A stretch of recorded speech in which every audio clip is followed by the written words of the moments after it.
Everybody give a round of applause for that.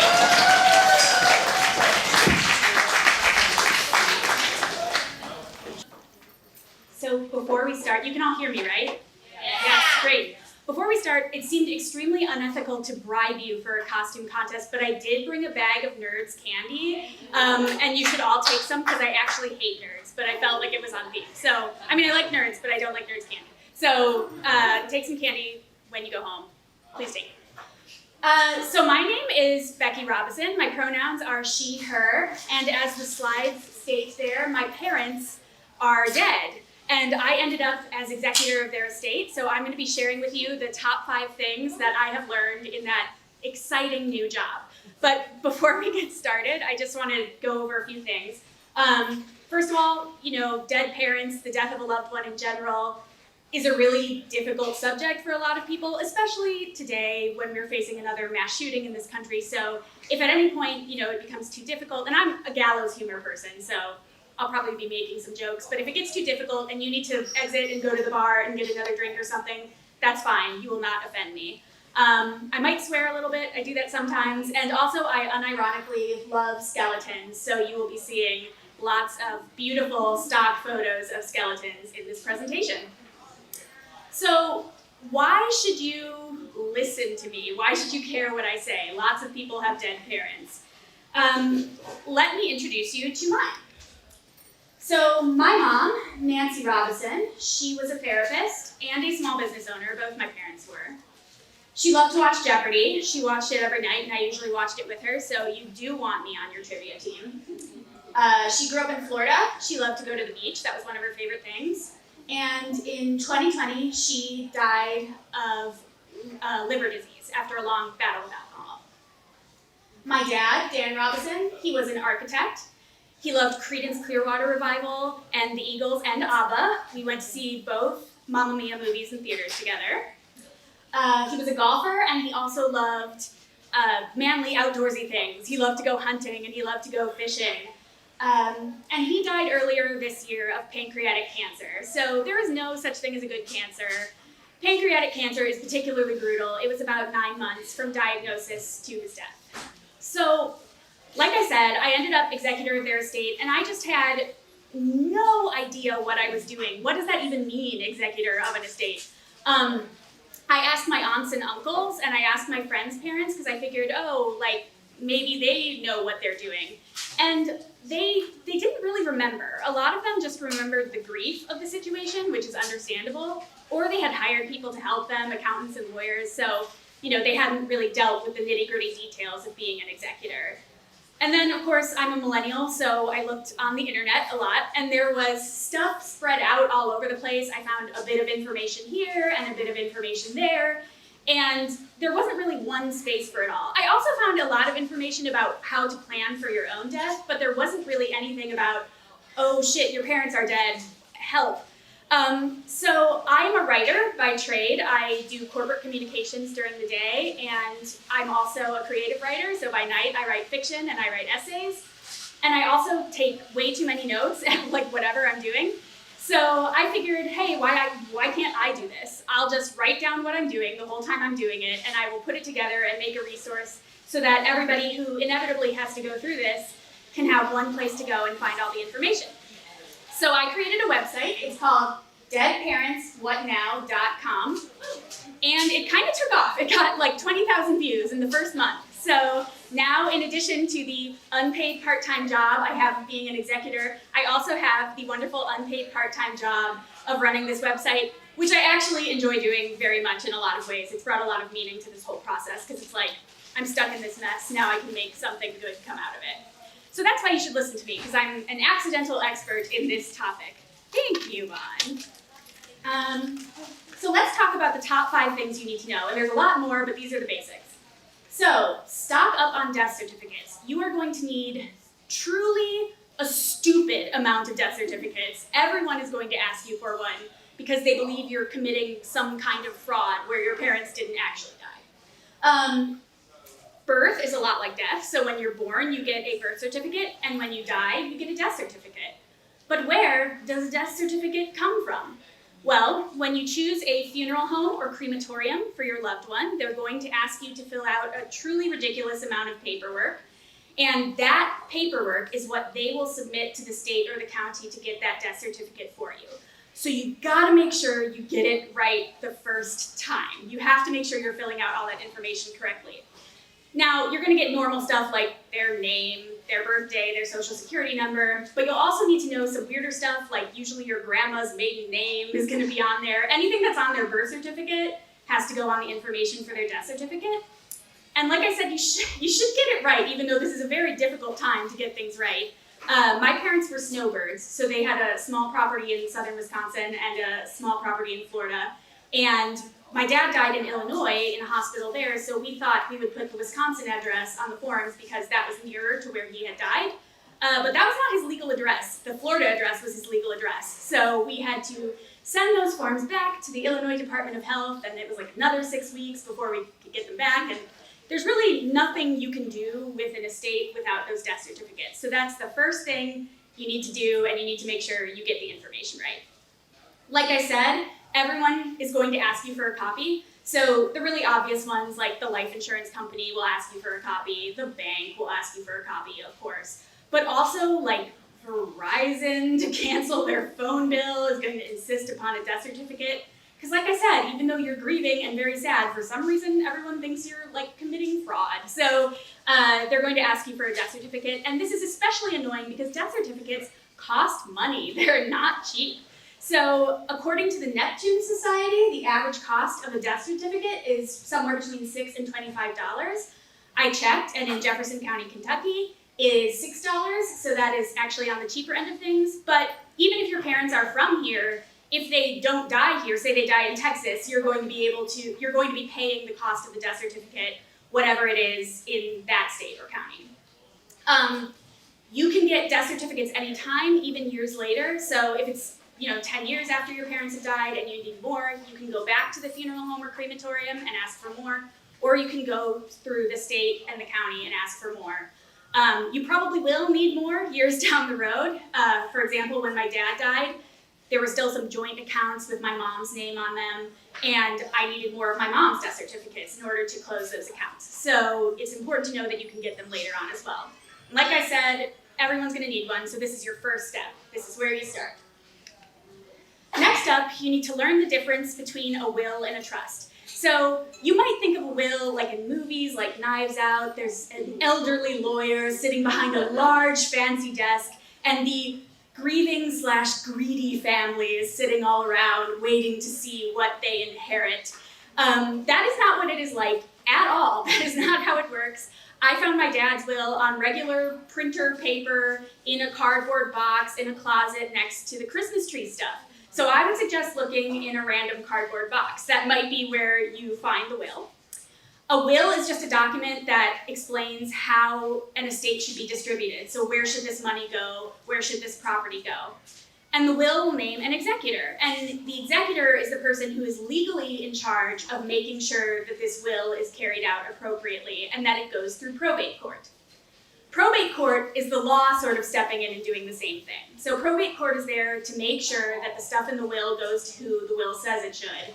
And they're also there in case your parents owed money and there are creditors who want their money back. So the court will make sure that those creditors can come for the estate and get their money back. It's important to note that if your parents don't have a will, you'll still have to go to probate court and file there. If you are parents in this room and you do not have a will, please leave the bar immediately and go make a will. It's going to make life much easier for your children later on. If your parents aren't leaving much, you can also get what's called a small estate affidavit, but you have to go to the court to get that as well. And what counts as a small estate, again, changes in every state, every county. It's not the same everywhere. It's important to note as well that the estate money is not your money. So you don't inherit your parents' debts. Creditors can come for your parents' estate in probate court, but they cannot come for you personally. You should not worry about personally paying off your parents' debts. Now, your parents might have saved you some trouble by creating a trust. There are lots of different kinds of trusts, but the one you'll probably come across is a living trust. It just means it's easier to change while you're still alive. A trust is sort of like a vague legal concept. Like, think about creating an invisible box, and you put your big ticket items mostly in the invisible box. So your property, like your house, or maybe if you have like a stock portfolio, you put that in the box, whatever. And instead of an executor, a trust has a successor trustee. So you have this invisible box, and then when you die, the invisible box goes to the successor trustee.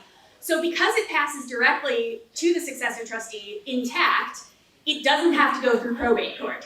This is why people do this, because you don't have to deal with probate court at all. Whoever's the successor trustee can just get out there and figure this stuff out without having to go to court. It's extremely convenient. Most trusts also have what's called a pour-over will, which is just a crafty way of being like, oh, if I didn't explicitly say it was supposed to be in the trust, I actually meant for it to be in the trust. So my parents had a living trust, so for most stuff, I didn't have to go through probate court. However, they forgot to put one life insurance policy into the trust, so that does have to go through probate court in Florida. So I get to do both. I'm so lucky. I get to figure out all of these things so I can share them with you. So yeah, will and a trust, you should know the difference between them and know which one you have. The third thing I would recommend that you do is befriend a notary public. What is a notary public? It is a government-appointed official, usually from the state, whose job it is to prove that you are you while signing important documents. So what you do is usually the document will say it needs to be notarized. You take it with you to a notary, you bring your ID, a driver's license is totally fine. You bring your ID with you. Do not sign the document before you go. They need to witness you signing the document. So you'll go, you'll bring your ID, you'll bring the document, you sign it in front of them, then they get out their cool fancy stamp and stamp the paper and sign it as well. I did have to get one document notarized in California when I was out there, and in California they also take your fingerprint, which is really weird. So be prepared that in certain states the notary might also want your fingerprint, I guess. Where do you find a notary? Where do those guys live? Go to your bank. That's a good best bet, especially if you're a customer of that bank. They'll probably not charge you for notary services. UPS stores also usually have notaries, so that's a good place to go. They will charge you, but it's usually not that much. It's like $5, but they charge per signature. So if you have to get 10 things signed, then that adds up. And then of course there's the internet. Lots of notaries advertise their services. There are even mobile notaries who will come right to your house so you can do the document signing there. If you would like to befriend me, I recently became a notary because of this journey. I literally took my oath the other day. I need you to know that in the state of Kentucky, when you become a notary, you have to solemnly swear that you have not participated in any duels with deadly weapons, nor have you seconded in such a duel. So you know I will not attack you if you come get something notarized by me. I'm still waiting for my stamp to come in the mail, but once it does, I can notarize stuff for you. Another thing you should know about quickly is medallion signature guarantees. Those are different from notary stamps. Basically, this is like big financial institutions being too cool for the law. And they're like, oh no, we can't have a regular notary. We need like a fancier, different stamp. So for this one, you're gonna have to go to your bank. And you should call ahead to make sure your bank or your branch of your bank actually has someone who can do a medallion signature guarantee. I had to go to like 3 different banks to find one.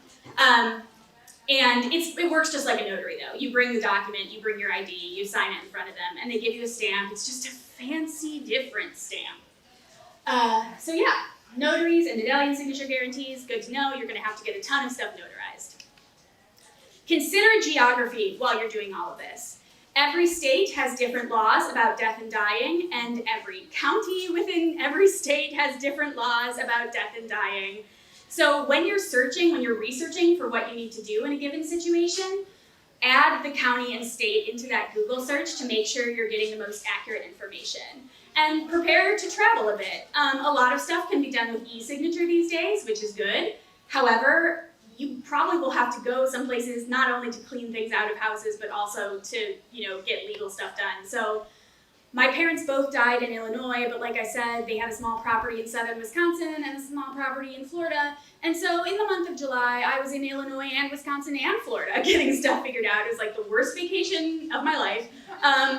And yeah, so that's just, consider what state they died in, where they were from. There's going to be all sorts of different state laws, county laws when you're figuring this stuff out. And finally, I'm going to encourage you, especially if you have to go through probate court, to lawyer up. Do you technically need an estate attorney? No, it is not legally required that you have one. But especially if you're going through probate court, you probably want one, because you're not a lawyer, but probate court thinks you are for some reason. There's a lot of hoops that you have to jump through, and it's really hard without guidance. Like, I think I'm a fairly capable individual. I was getting through a lot of this estate stuff on my own without help, and it was hard, but I was doing it. And also, I had never hired a lawyer. I'm 35 years old. I am but a child. I don't know how to hire an attorney. Like, that's just something I never would have considered doing. Until that one life insurance policy had to go through probate court in Florida. And so I was going through it and I was like, oh no, I have no idea how to do this. And so finally my very kind uncle set me up with his estate attorney, who is a very smart woman, and now she just tells me what to do. And I'm like, yes ma'am. And I do the things, and that is helpful. But lawyers are expensive, right? So it's hard to pay for them. Normally if an estate attorney might take, if they're trying to settle an estate, some of the money from that estate might go to pay the attorney. I cannot obviously advise you on individual attorney's fees, but is there life insurance money? Maybe you could use some of that to pay the attorney. Is there legal aid in your area? Can you get help that way? If you have a trust, this isn't necessarily going to be as much of an issue, because if you're a successor trustee, you should be able to handle everything with the estate without much legal trouble, assuming all of the stuff is actually in the trust. But if you're going through probate court, an estate attorney can be just enormously helpful, a big asset on your side. So that is the top 5 things. There is a lot more on my website, which is again deadparentswhatnow.com. There's also a contact form on the website, so if you have any questions for me or if you need a notary, you can fill out that form and it'll just go right to my email. I am also way too online. Margot, you were saying that Aquarius is social media. I'm an Aquarius and I'm on all of the social media except Facebook. I hate it. But on most platforms, you can find me at REBB003. So I'm embarrassing myself on TikTok. I don't know how it works, but I put videos there anyway. I'm on Twitter and Blue Sky and Instagram and all those others. So find me on there. Thank you for listening to my extremely depressing talk, and I would love to answer any questions that you have.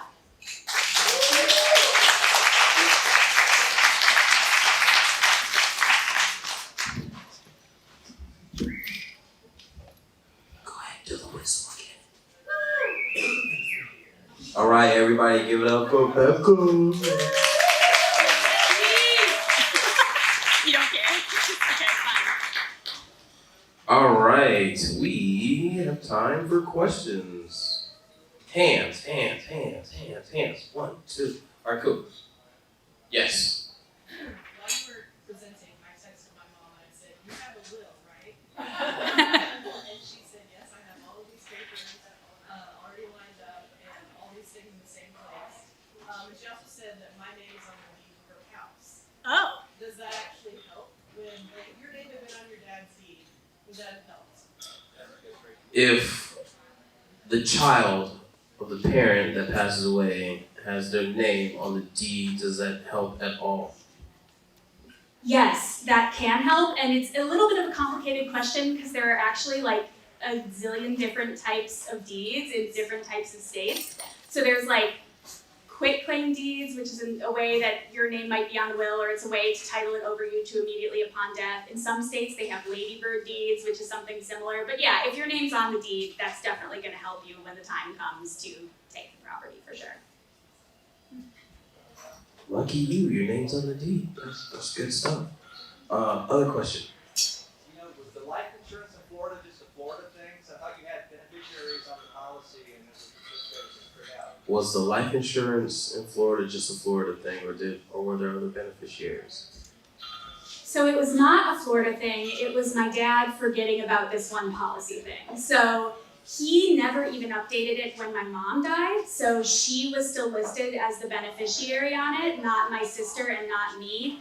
And when my mom died, he didn't update it, so it said it should just go to his estate. It didn't say it should go into the trust. And even though there's a pour-over will, I guess there's some like complications with that, so that policy does have to go through probate court. It is not a Florida thing, although Florida is indeed very weird. For everybody laughing, just remember I came from Florida. Alright. Yes, it is crazy out there. And Florida Man is my favorite superhero. Any more questions? Yes. What question do people pester you with online?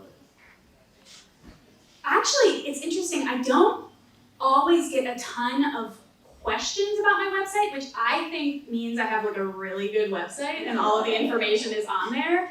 I do get a lot of, I get emails just from people who are feeling really overwhelmed and don't know what to do, and that's very difficult because I cannot personally counsel them all. So I usually direct them to the resources I have on my website. I not only have like estate planning resources, but I have links to like some online support groups and stuff so that they can get some help, so they're not feeling quite so overwhelmed.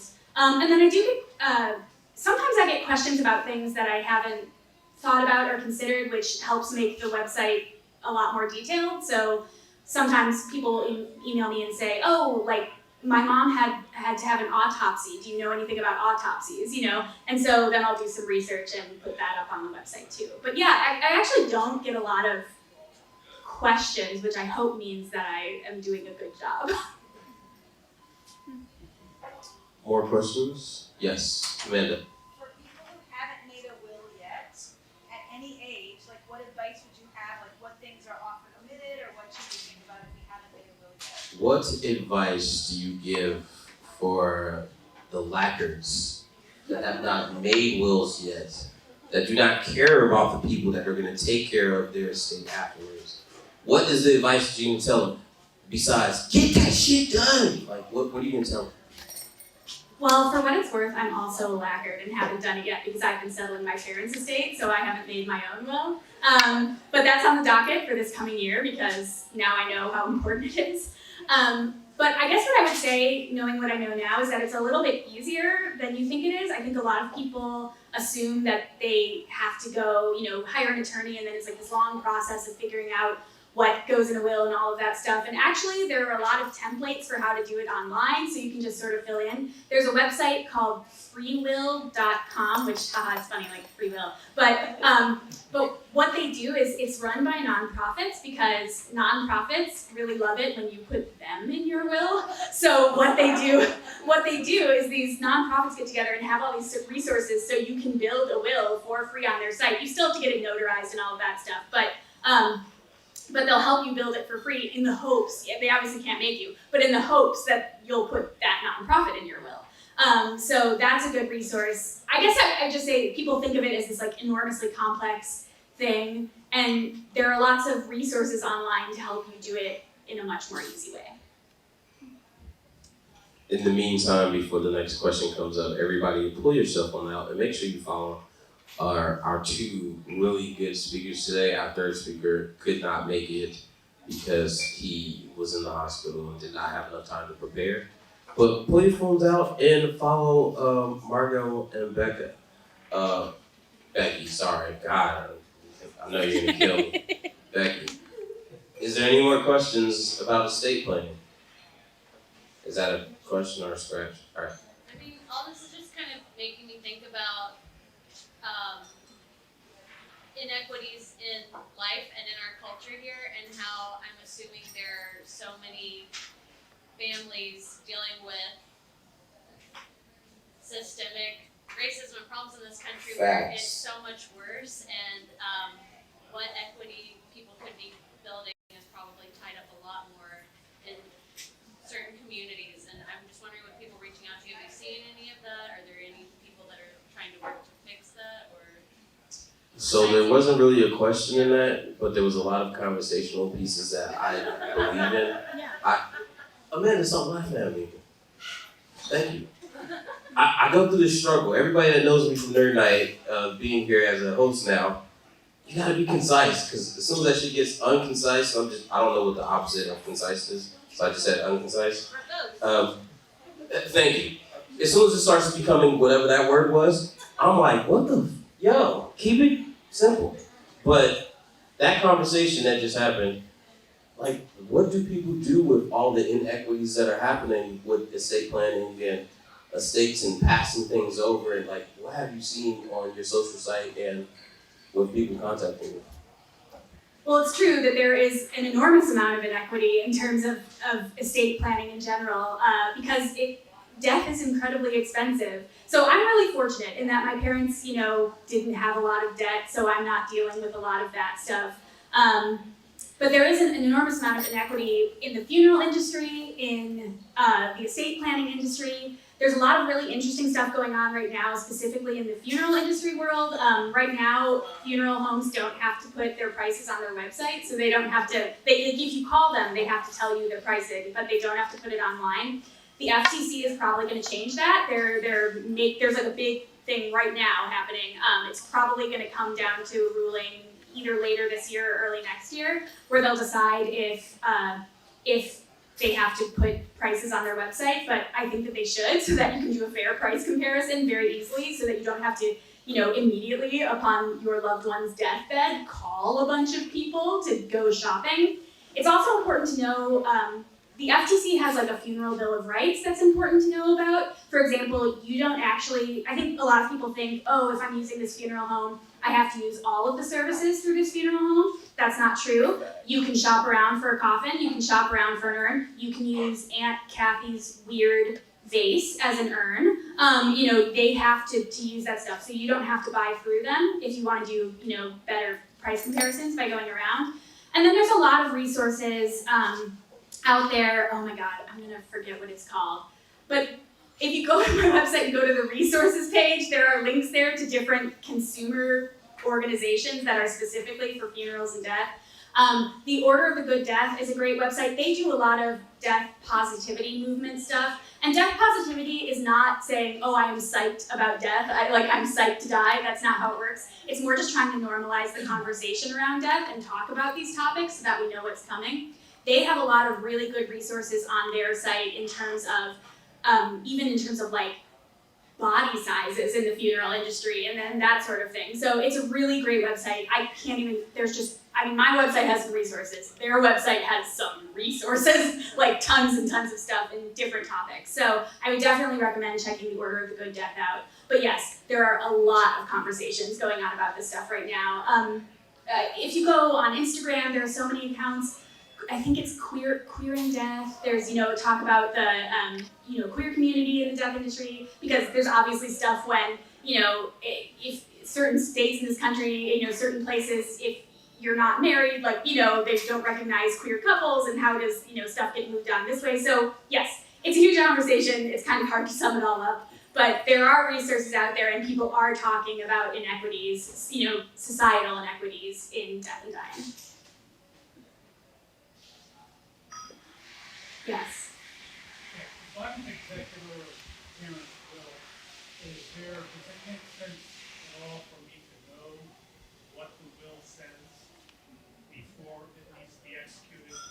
The situation is it's my parent and siblings don't have happy relationships. So I didn't really hear the question, but what ended up happening, because whatever was going on back there, kind of messed up. Did you hear the question? Yeah, Can you repeat the question before you? Perfect. Yeah, so the question is, if you're the executor of a will for your parents or somebody else, is it helpful to know what's in the will beforehand? And I would say, it's not strictly necessary, but yeah, I'd say it's helpful to know what's in the will beforehand. I think that's why it's important to have these conversations, just so you know what you're coming up against before you are up against it and really sad.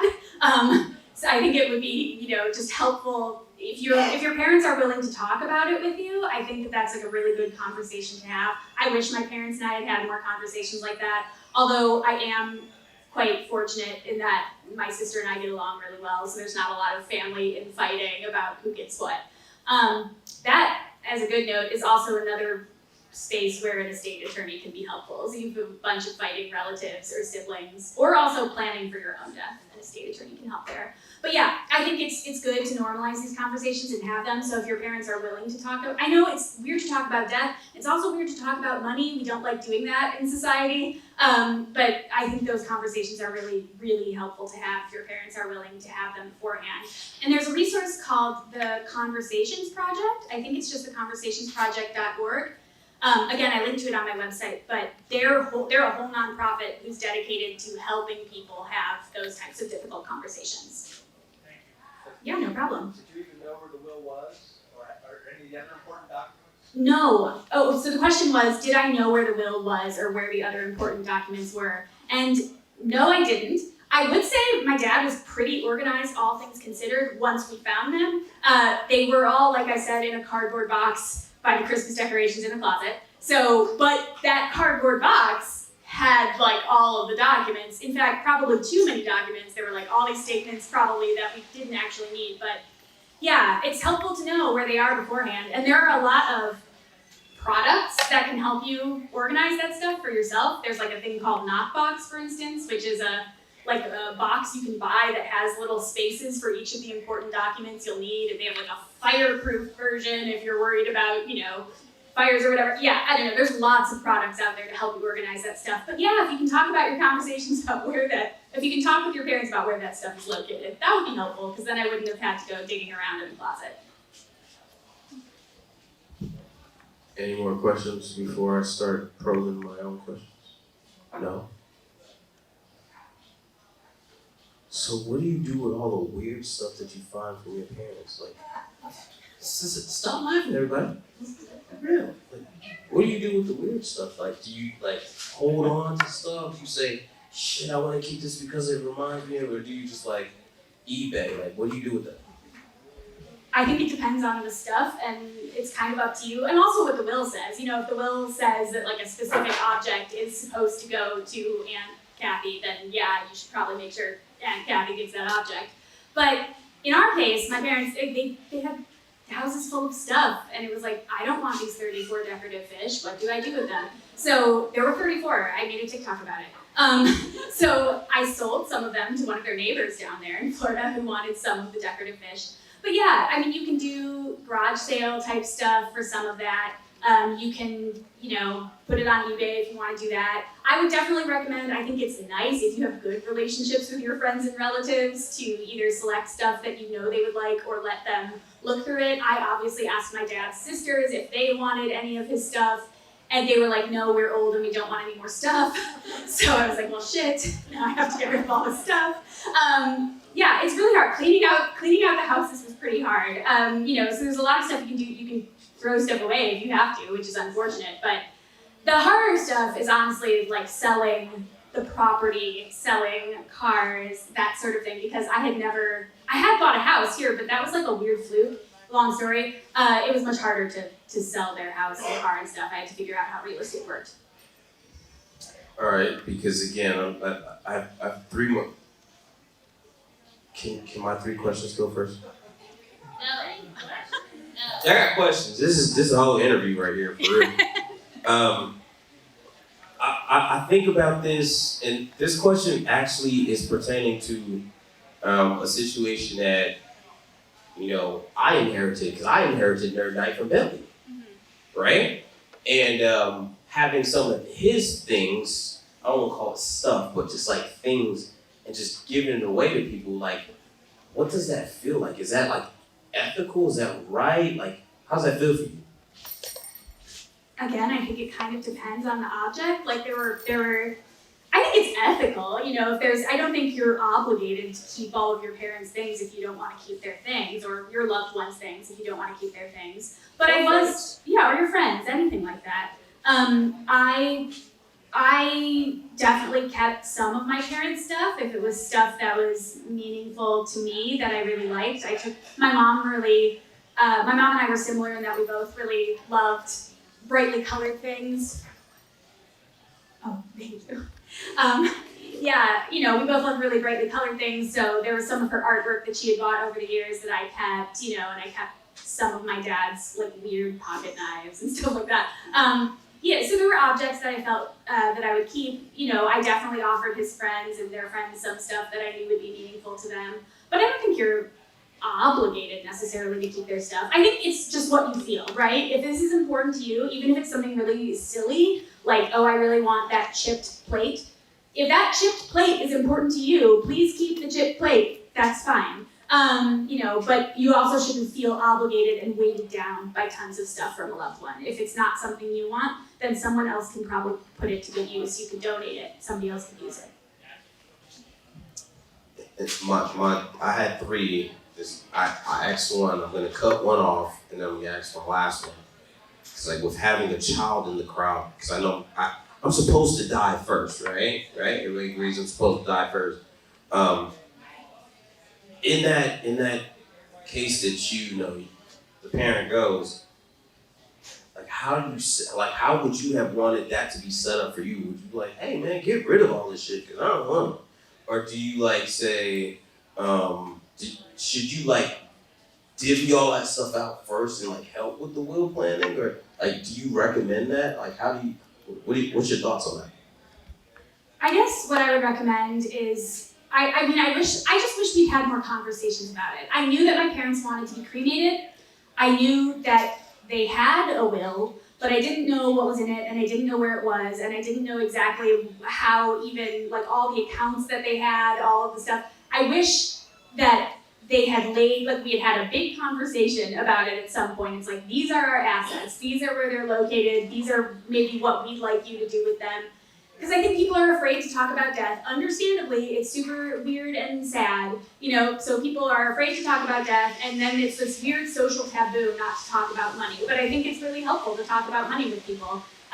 Even on that, I think we should break down that taboo. Tell people your salaries, you know what I mean? Just like talk about money in general, because it shouldn't be the taboo the way it is. But yeah, I think the most important thing is when you're making changes to your will or when you're trying to do this planning, just sit with your family and actually have those conversations. Peyton, we gotta have a conversation. Question, go ahead. So you mentioned that your parents had multiple houses.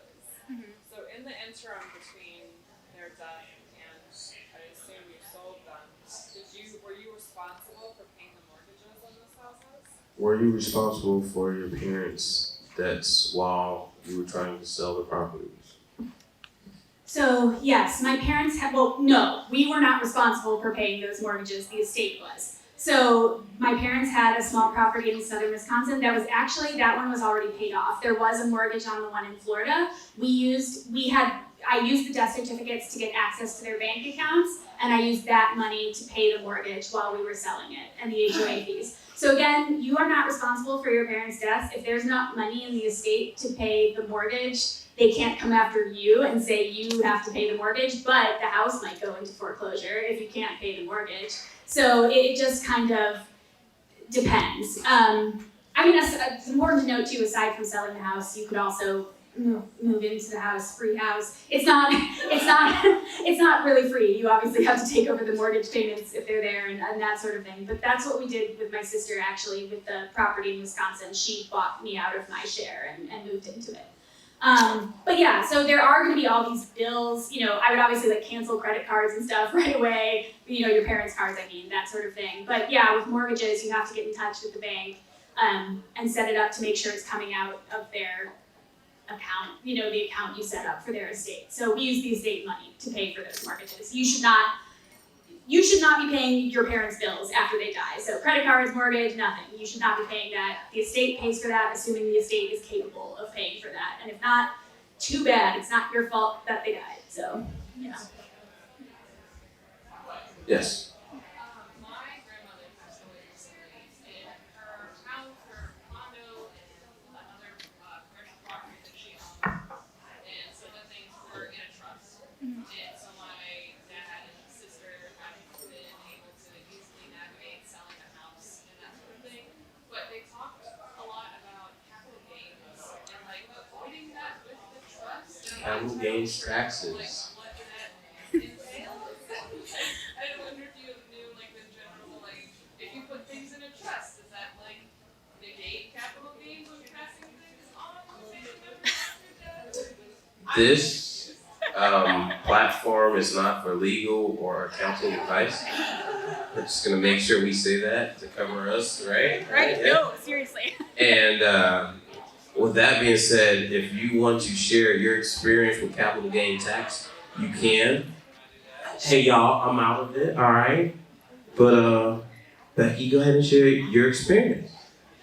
Oh my God, my Achilles heel. This is, it's the most complicated thing. Yes, okay, so on my website, I state very clearly in the disclaimer section that I am not an accountant and I am not a lawyer. So I do have to ask people for help with this, like at my bank. But yes, there are some weird issues with certain things, and it depends.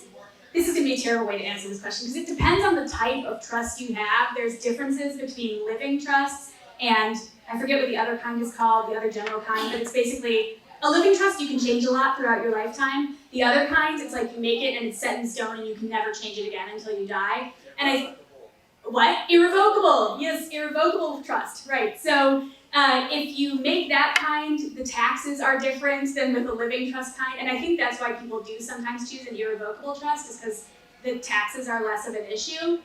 But yeah, there are capital gains taxes, and so that's kind of like, oh, this was worth more now than it was at the time, so now the difference has to be made up on these taxes. And that is something that you'll want to talk to an accountant about if you can, that's another thing where I was super intimidated to get an accountant because, again, I'm a child and I was like, oh, I use TurboTax.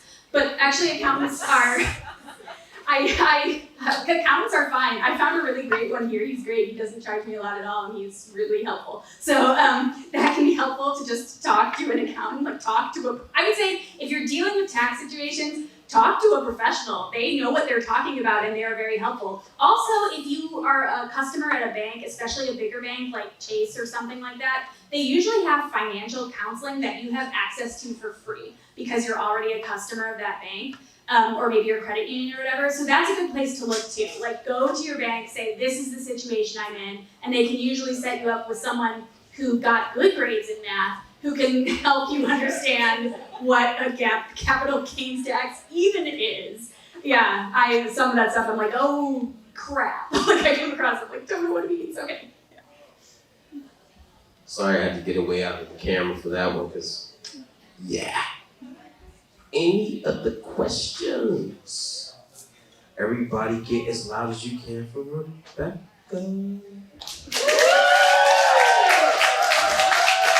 Thank you all. This is Nerd Night, October. We have one more for the year. We will not have one in December. So November 30th, there will be another Nerd Night. Right now, I know the topics are food or gift seasonal related. Hopefully one of the people that I know, Amanda, you know this person too, that's gonna come and talk about food and food access will be there. There's somebody that's going to talk about something related to holiday season things, and then I'm still working on that third person because it's always weird. I get two for sure people, and then that third person is always like iffy. Like today, my third person, iffy. But hell, he ended up in the hospital, so shit. That being said, can't wait to see you guys November 30th. That is the last one of 2023. And then we'll be back in January. If you or anybody you know wants to speak, has a topic, whatever the case, find the Instagram page.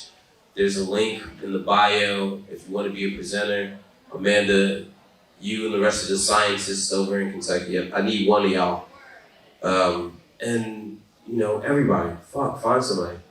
Because there's a dork out there that has some cool shit to say, and I definitely I'm down to hear it.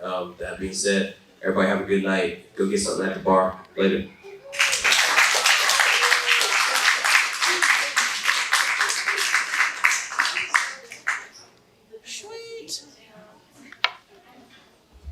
Bartenders, you can put the music back on. And can I get my nerds to the front? I want to take a picture.